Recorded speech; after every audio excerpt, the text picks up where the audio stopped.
a Zelkova log, over 200 years old. Before cutting this wood into material for carving, the final inspection and planning continue. On this day, the carvers were working more carefully than usual, for a particular reason. お寺の神様なもんで、同じ木で取りたいもんですから、寸法で輪切りにしてみて、それから小口見て、どこで取れるか、そうやって印つけて、それからこう製材に貼るんだけどね。ほら、このがそれ。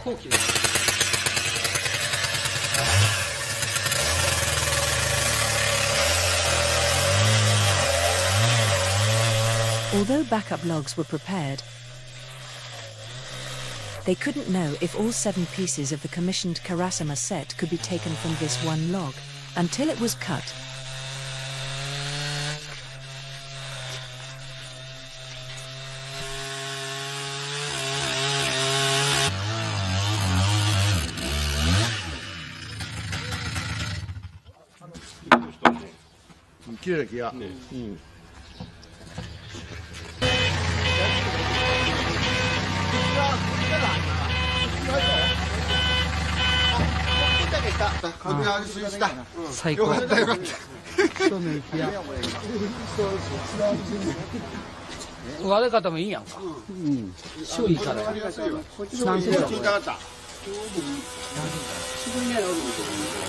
割合まあ色もいいし、それから結構節あったんですけど、ちょうどキャンのところに節がうまくあったということで、結構いい材料が取れてるんじゃないかなと思ってますけど、これを今製材にかけまして、どこでいい版を取っていくかということが一つの材料をうまく使うための一番大事なそばなんですよね。だから製材っていうのは一番やっぱり木をよく知ってないと製材できないということなんですね、やっぱり。The carving process begins with selecting the log. Considering the tree species and size suited for the work or product, how well it has air dried, and the growth patterns of the wood.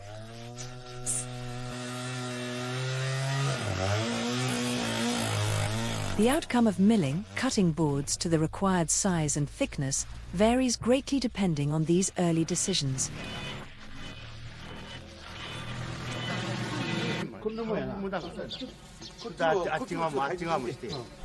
To extract boards with minimal warping and straight grain, the placement and angle of the saw cut are decided with great care.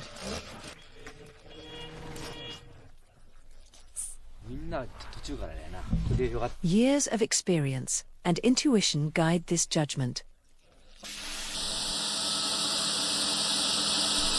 Currently, most of the wood used in Inami is directly purchased from places like Kyushu, jointly acquired by the Carvers Association.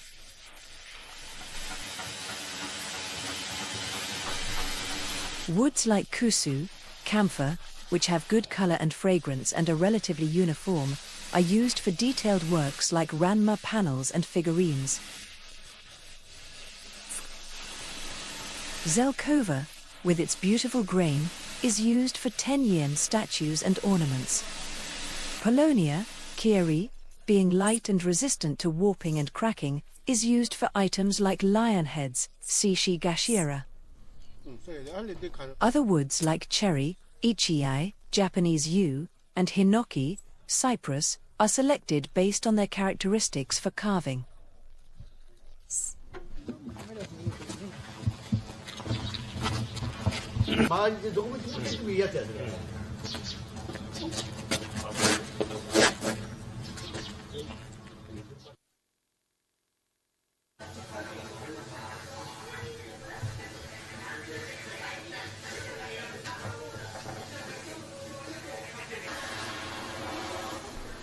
Only the faint dry sound of charcoal brushing across Japanese paper can be heard.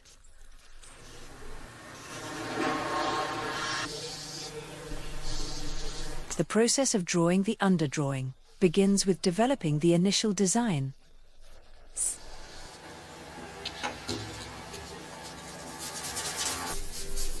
In Inami, each sculptor handles the entire process, deciding on the design, drawing the underdrawing, and carving the final piece.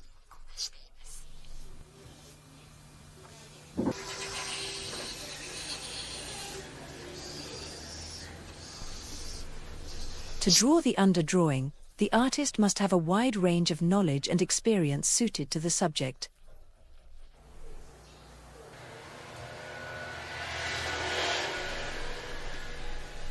Information gathered from books and photographs, and the carver's own accumulated experiences, are important. For traditional themes especially, it is essential to visit places where outstanding carvings from the past remain. To intuitively understand the balance between the architecture and space, and the atmosphere they create.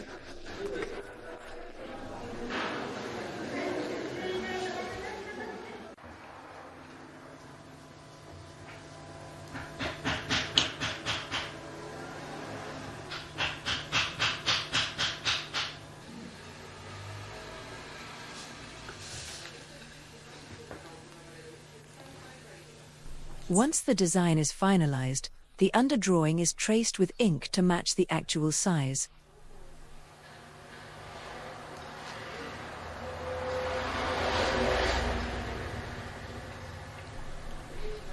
The underdrawing acts as a blueprint for the carving. However, it does not include detailed instructions on steps, fine features, or three-dimensional structure.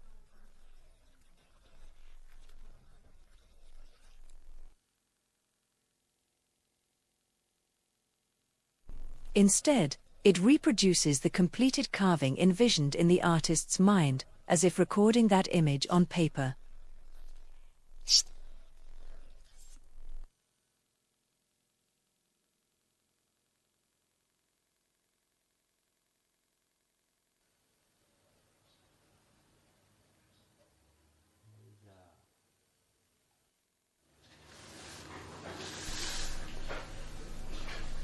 Seven underdrawings have been completed, depicting imaginary birds with human bodies and wings playing musical instruments. The works are themed around Kacho Ginga, birds and flowers of the galaxy, and Amatori, heavenly birds.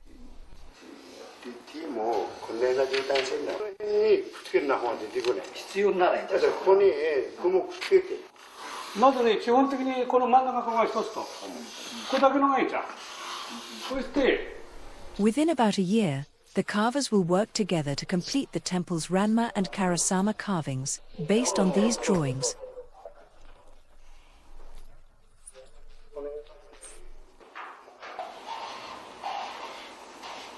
Some carvers say that once the underdrawing is done, half the work is finished. That may reflect their confidence in completing the work once the direction is clearly set.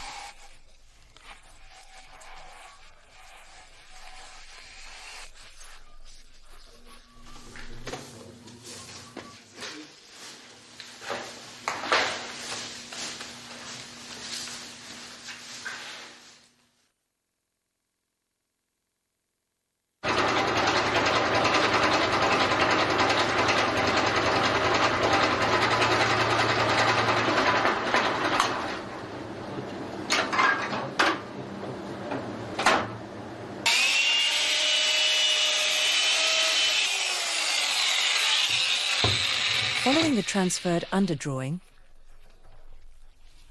the first step is drilling and rough cutting away unnecessary parts.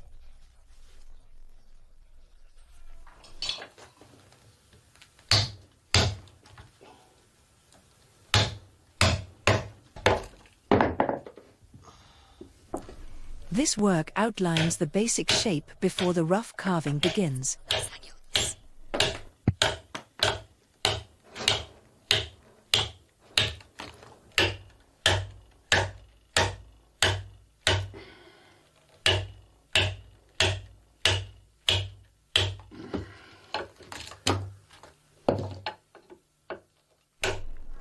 Rough cutting creates depth in the carving by bringing forward some parts and setting others in the background.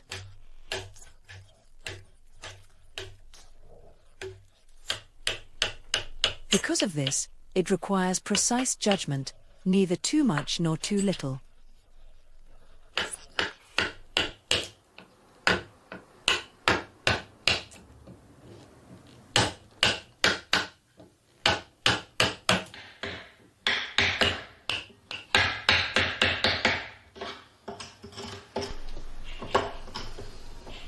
In rough carving, the sculptor carves while considering how to express each part.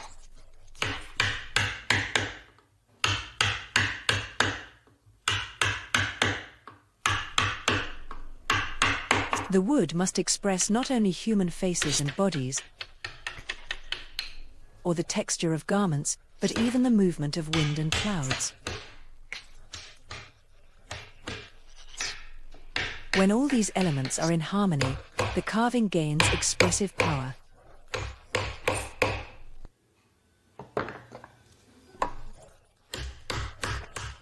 In Inami, particular importance is placed on mikomi, the depth carved into the back of the sculpture.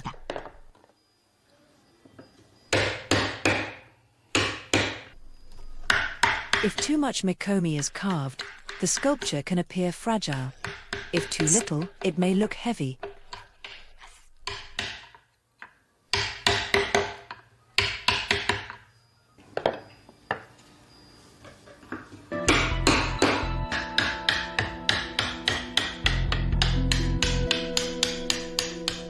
By refining the back side, the visible front is made to stand out.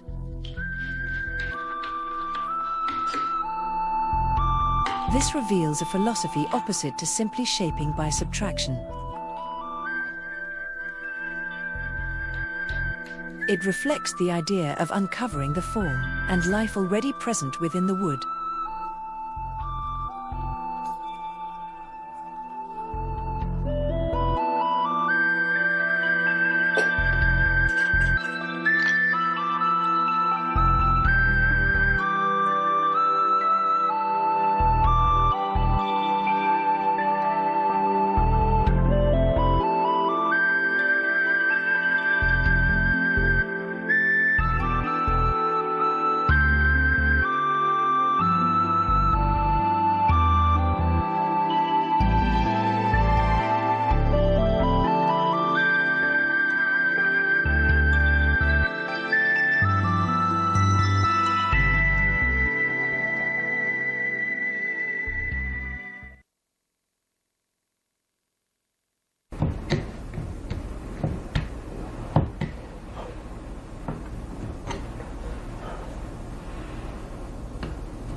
The sound of mallets striking chisels fades, replaced by the delicate scraping of fine tools.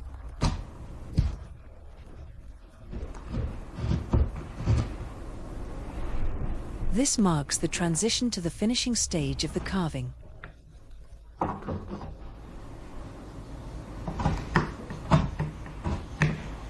In Inami, once rough carving is complete, it's said that the hachiwarigata, the core form, is done. It is also said that the quality of a carving is decided in the rough carving stage. However, this is not to diminish the importance of finishing work.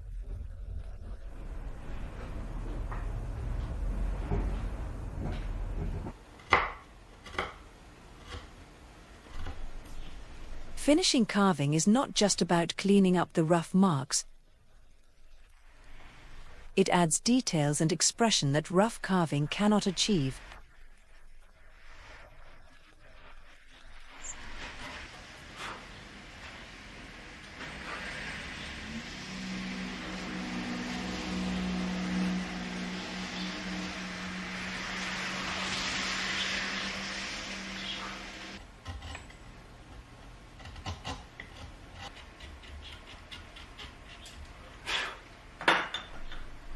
Depending on the selection and use of finishing chisels, the result can feel powerful or gentle.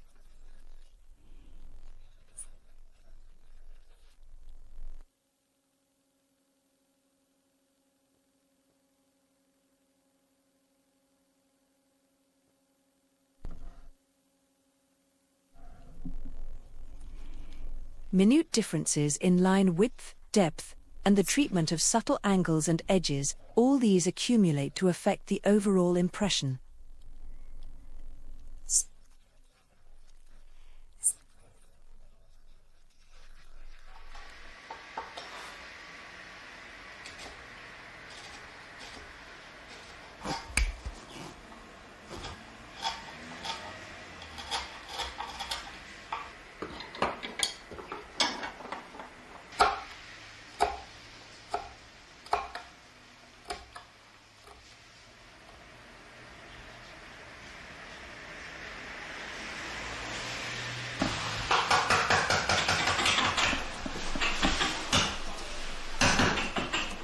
In Inami, it is not uncommon for the master to do the rough carving and let apprentices handle the finishing. This allows apprentices to gain skill and experience by following detailed instructions, and also helps them learn how to express themes appropriately through their work.